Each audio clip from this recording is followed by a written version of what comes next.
Si George at Galvan nagkasagutan at nagkaalaman ng sama ng loob.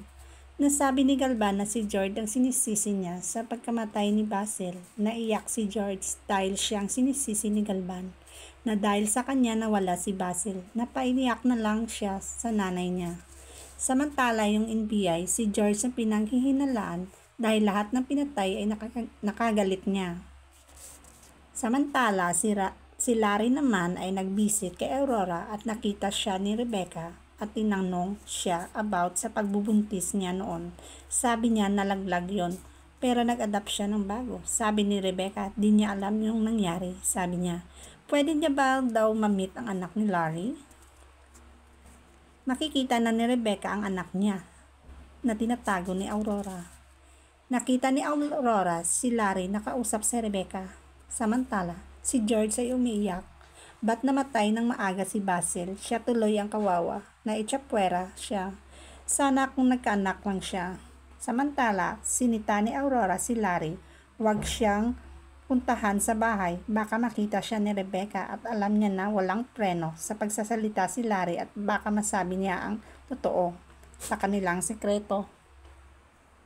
Mukhang nag-aaway si Aurora at nagbabantaan at nakita ni Rebecca na nag-aaway sila.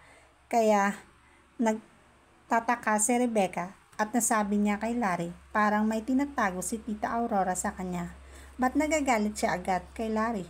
May iba pa bang dahilan bakit nagagalit si Tita Aurora niya?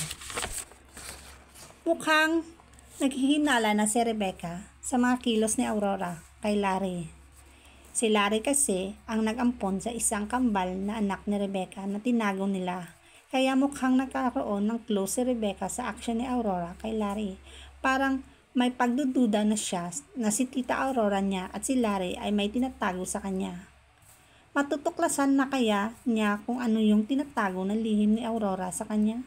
Baka ito na ang dahilan para maalala niya ang lahat na nangyari sa kanya at tuluyang gumaling na sa kanyang sakit.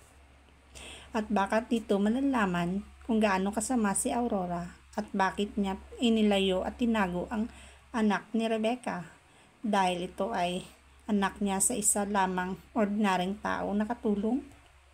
Grabe talagang ugali itong si Aurora. Sa sobrang yaman niya, lahat ay gusto niyang ipaikot na lang sa kanya at masusunod ang kanyang mga gusto.